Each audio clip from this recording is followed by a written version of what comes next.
Mvua nyepesi ilikuwa ikinyesha jijini Nairobi, lakini haikuweza kuzima hasira za wananchi waliokuwa wakimiminika barabarani, na barabara kuu zilikuwa zimefungwa kwa matairi ambayo yalikuwa yakiteketea moto, huku pia moshi mzito ukitanda angani kama ishara ya kilio cha wananchi waliokuwa wamechoshwa na maisha magumu.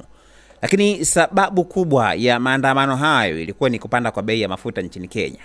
Na hii sio Kenya tu peke yake, lakini pia ni duniani kote, na hii ni kutokana na mvutano ambao umekuwa ukiendelea kati ya Iran, Israel dhidi ya Marekani, hali ambayo imesababisha mvutano mkubwa, hivyo kusababisha kushindwa kusafirisha meli ambazo zimekuwa zikibeba mafuta kupeleka katika nchi mbalimbali duniani.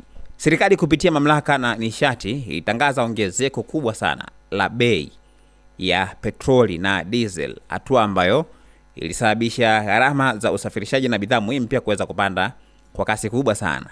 Sasa wafanyakazi wengi walilazimika kutembea kwa miguu kwenda kazini badala ya vyombo vya usafiri, kusimamisha shughuli zao kupinga ongezeko hilo.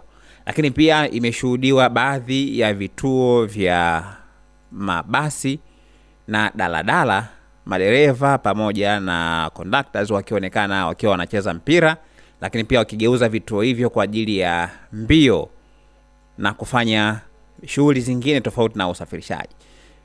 Katikati ya vurugu hizo, sura maarufu ya mwanaharakati na mchekeshaji Eric Omondi imeonekana tena barabarani akiwa amevaa mavazi meusi na mavazi mengine, lakini pia akiwa na minyororo mabegani. Eric ameweza kuvutia watu wengi sana, na ameonekana akiwa anavuta makopo ambayo yamekuwa yakitumika kubebea mafuta, lakini makopo hayo yakionekana yakiwa matupu kabisa, ambayo yamefungwa pamoja kama treni ndogo, ikijaribu kuonesha maumivu kwa upande wa wananchi ambao wamekuwa kipitia katika kipindi hiki ambacho mafuta yamepanda bei duniani kote.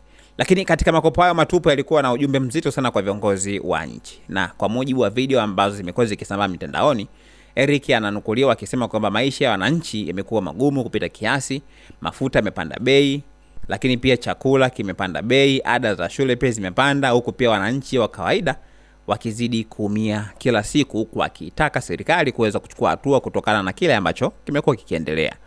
Sasa watu ambao walikuwa pembeni ya barabara wameonekana wakimshangilia kwa kiwango kikubwa sana, huku wengine pia wakichukua simu zao na kuanza kurekodi tukio hilo. Lakini vijana kadhaa pia walikuwa wakionekana wakiinua makopo hayo na kama alama ya maandamano dhidi ya gharama kubwa za maisha.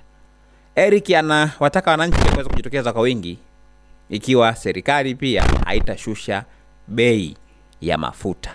Na kadri siku zinavyozidi kwenda, hali inazidi kuwa tete.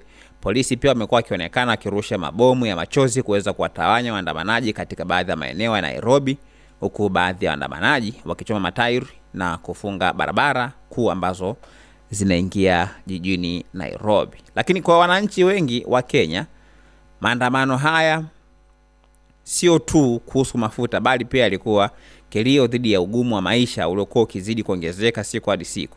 Makopo matupu yalikuwa yakivutwa na Eric Omondi, yeye amekuwa akionekana kama sauti ya wananchi ambao walikuwa wakisema na namna ambavyo amekuwa akifikisha ujumbe huo.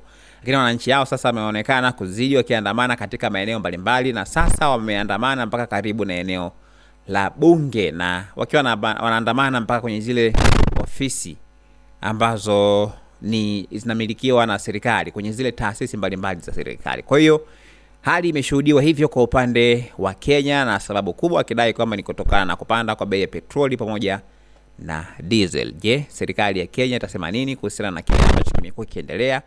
Na tunafahamu kwamba hicho kinachoendelea sio Kenya tu peke yake, bali pia hata nchi zingine zimekuwa zikishuhudiwa ongezeko la bei ya mafuta. Maoni yako na mtazamo wako ni upi? Usiache kusubscribe channel yetu ya YouTube ambayo inasomeka Dodoma TV kwa taarifa zaidi kuhusiana na mambo mbalimbali ambayo yamekuwa yakiendelea duniani.